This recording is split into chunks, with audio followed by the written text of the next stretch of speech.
Living in Sunnyside Estates wasn't my first choice, but it offered the perfect location for my commute, and the walking trails were ideal for Maverick, my service dog. Maverick is a beautiful golden retriever who helps me manage my PTSD episodes from my military service overseas. He's incredibly well-trained, always wearing his service vest when we're out and about, and follows my commands flawlessly. I know the Americans with Disabilities Act like the back of my hand. It's crucial when you rely on a service animal. But never did I think I'd have to cite federal law to my HOA president. The first time I met Karen Whitfield, she was clutching a clipboard and wearing a scowl that seemed permanently etched on her face.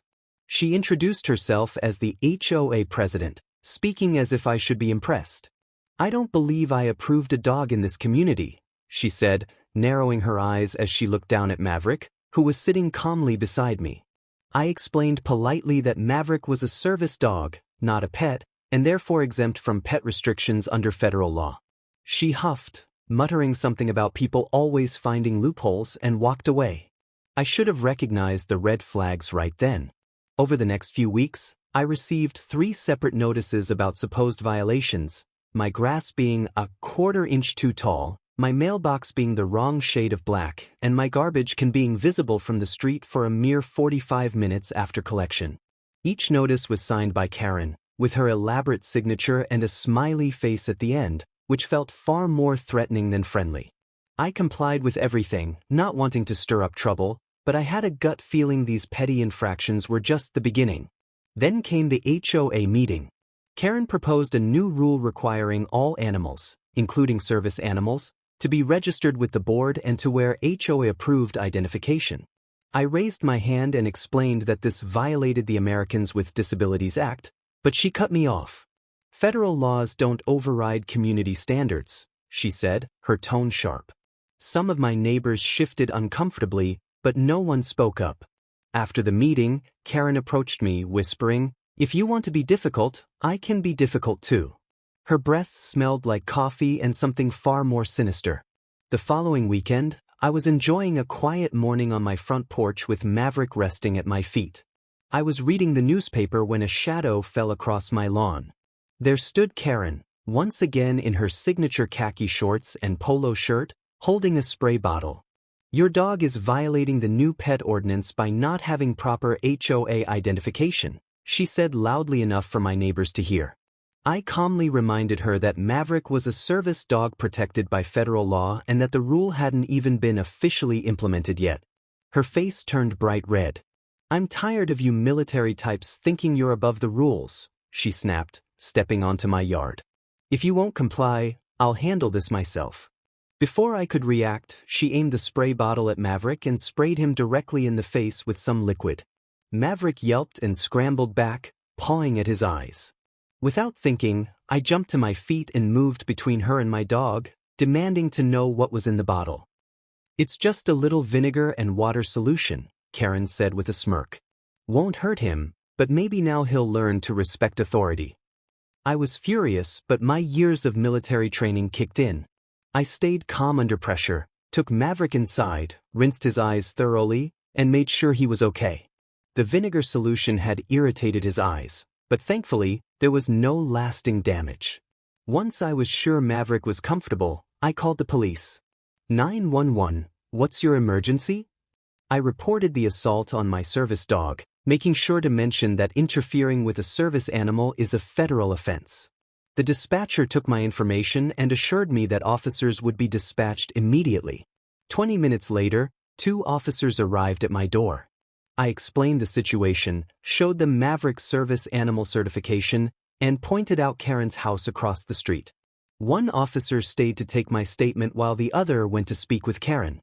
From my window, I could see her gesturing wildly, her face twisted in indignation. When both officers returned, they told me that Karen had admitted to spraying Maverick but claimed she was enforcing community standards.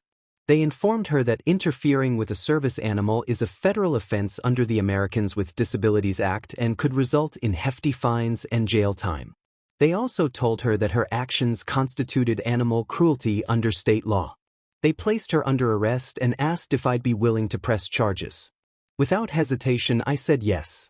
Karen was escorted to the police car in handcuffs, screaming about how she was going to have me evicted and how the entire neighborhood would turn against me. Several neighbors had come outside to witness the commotion, and I overheard one whisper, "She's finally gone too far." One neighbor approached me afterward and apologized for not speaking up sooner.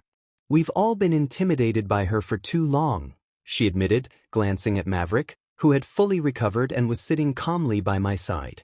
The legal process moved quickly. Karen was charged with interference with a service animal, animal cruelty, and harassment. Her first court appearance was a spectacle. She showed up in designer clothes, flanked by an expensive lawyer who grew increasingly uncomfortable as the evidence against her piled up. The judge was particularly stern when reviewing the case, noting that community rules can never override federal law, especially when it comes to disability accommodations. While waiting for her trial, an emergency HOA meeting was called.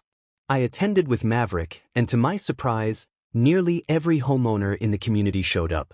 The vice president of the board called for a vote of no confidence in Karen's leadership, citing her reckless actions that exposed the community to legal liability. The vote was unanimous. Karen was removed from the board, effective immediately. Someone had even printed new name tags for the board members' table. Her name was conspicuously missing.